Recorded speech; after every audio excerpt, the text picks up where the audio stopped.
olwaleero ennaku z'omwezi 27 omwezi ogwokubiri omwaka 2023 nga bwe twalagaana nti Ssengule wa Radio Simba ajja kuba akwasibwa ekyapa kye. Omwami Musisi Godfrey Bosa ye yanywa mu bannaakendo era olwaleero akwasiddwa ekyapa kye okuva mu Ssengule Property abamu gye bamanyi nga 1 Million Company abategesi ba bibuga by'abamufunampola.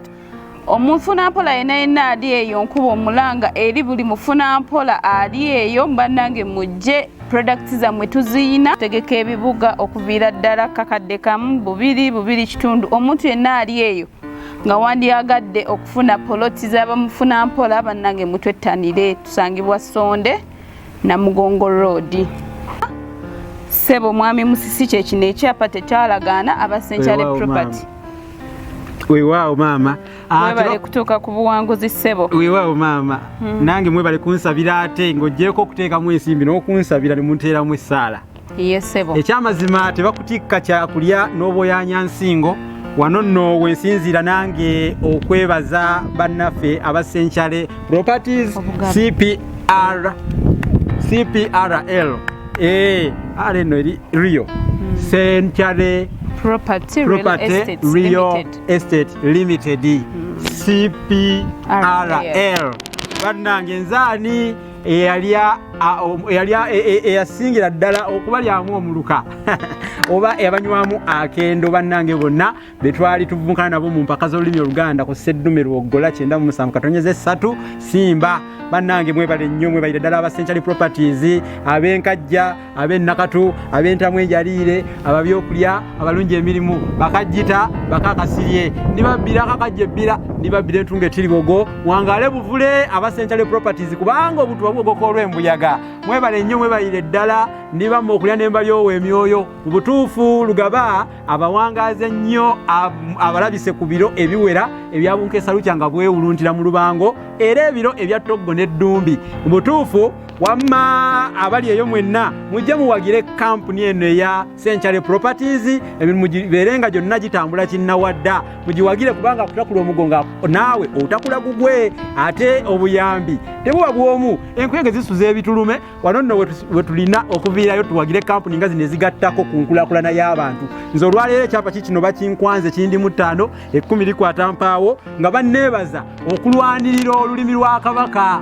Kampuni si nyingi eziri wano mu Uganda nga zisobola okukola ekintu kino kyo njagala okusibawo n'okusibawo omukono gwange guno oba mugutemako mugutemeko tetulina kampuni ng'eno esobola kukola kintu ng'eno bwekoze. N'olwekyo wano tusaba abantu ba Ssaabasajja mwenna ate mwabaagala obuwangwa n'olulimi lwammwe kampuni eno muveeyo mugiwagire nnyo mwekulumulule ng'amale g'ekyenda amale ag'ekyanda okuva Ebule n'Ebweya mujje wano bayitawo Sonde wano wetuli bayitawo Sonde naye nga balina ne estate endala balina office endala mutuke ku office zaabwe ez'enjawulo muwagire kampuni eno ya Ssengule Properties olw'okuba ti nno ewagidde emirimu gya Ssaabasajja ewagidde olulimi lwa Ssaabasajja.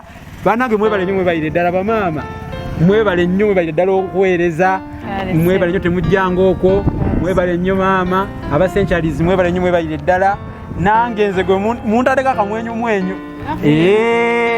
nti nessanyu lyennina likirako eyo mwokiwa manjaaya oba wannakatansense kubanga wammanjaaya alwawo nze ani afunye ekyapa naye nga kiva mu lulimi Luganda entuuyo zino za lulimi Luganda. Nange nkubiriza abaana abali eyo n'abavubuka mwenna n'abantu abakulu mwenna mulwanirire nnyo olulimi lwammwe. Olulimi lusobola okujja ku ddaala lyoliko ne lukutwala ku ddala lusobola okukuyitimusa fuuse omusajja w'amaanyi era wattutumu lwa nsonga ya lulimi Luganda. Kale nno bw'ozigambira enkadde ne gy'ozimba ekulema abato musome nnyo olulimi Oluganda kubanga lwe lufudde kino newangulidde ekyapa okuva mu Ssengule Properties. Nzaani bannange mwebale nnyo mwebalire ddala.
obanzireyo kayinzi genda jangu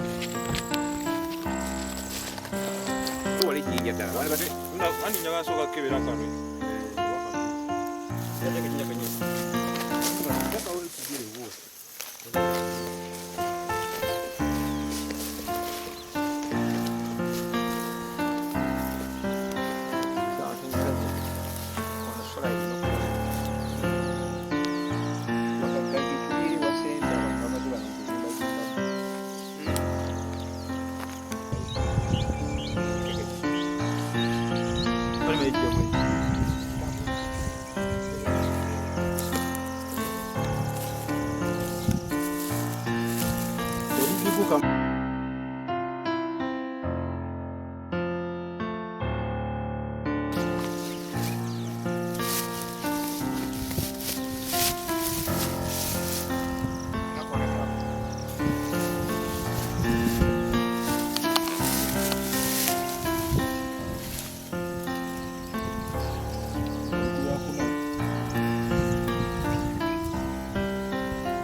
Oye,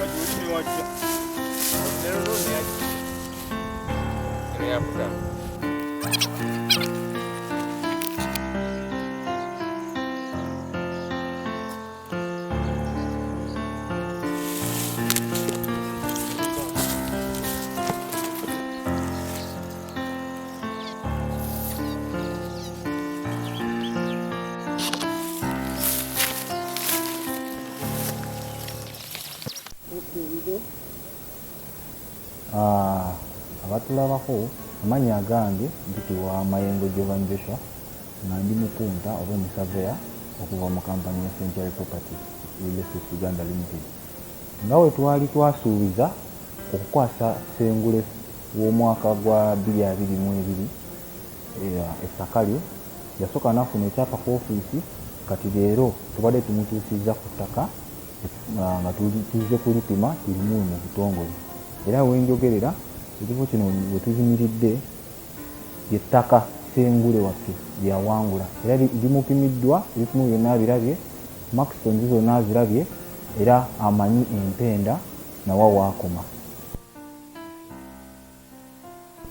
Weewaawo neeyanziza nnyo Mukulu Mayengo Jovan ku lwa Ssengule Properties. Ekyamazima nange saagadde nfaananeko munnange omwana ow'ekitigi oba ow'ekikumbuli okuba nti nno seebaza kubanga omulimu gw'okoze munene ddala, okuba nti nno oyimiridde okuba Ssengule Properties n'opunta ettaka lino oba n'olipima n'ondaga obuyinja okuva wano na wano.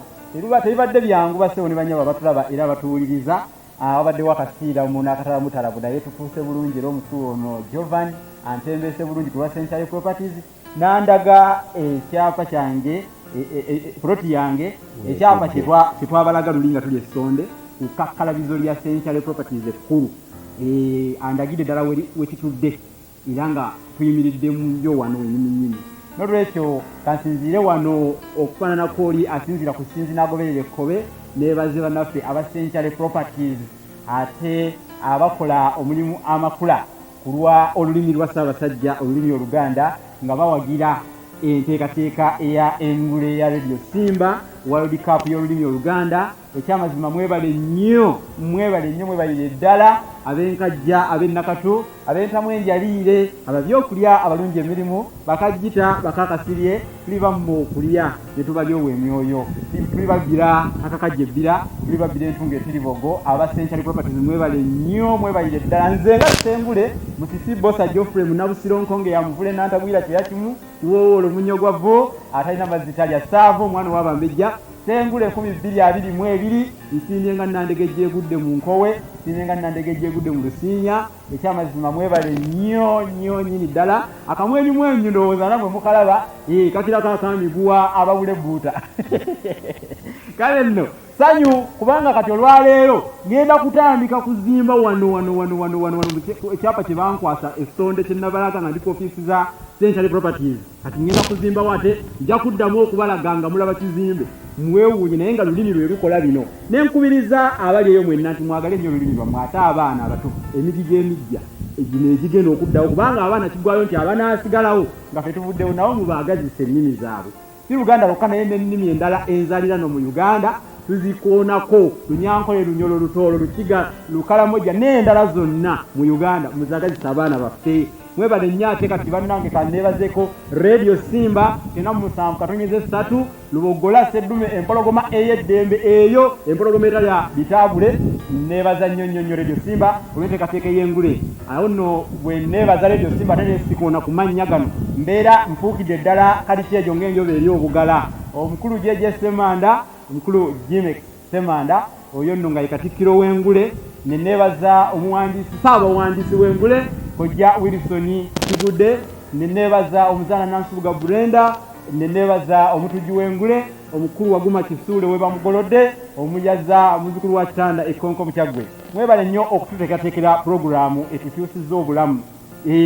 Nzaani nga omukulu ono nyimiridde naye omukulu ono namujje mu kibuga n'ayimirirawo ku lwa Century n'ajja eno n'afunda ettaka lino ku lwange kakati Century. Mwebale nnyo ne Radio Simba namwe mwebale nnyo mwebalire ddala. Neebaza mmwe mwenna abansabira abanteeramu essaala okufuuka Ssengule kubanga terwali lugendo lwangu. Neebaza mmwe mwenna ate abambeererawo mu ngeri ez'enjawulo okulaba nti nfuuka Ssengule namwe mwebale nnyo kubanga terwali lugendo lwangu. Naye olwaleero ebibala by'olulimi nange kati entuuyo z'obwongo zitulukuka naye ndabako semulwadde yanteganya nga kwolaba abange ebigambo maluma tegaggwa mu kamwa obyeresa bweresa okufaananako munnange erya buule weeyeresa entayinduka n'obisiibula omusota gwasiibula bwoya n'obyeresa kubanga embwa yaleka nseko oba n'obivaako kale nga emmangalazi bwebuuka ku kyansiira n'obibuukirako ddala.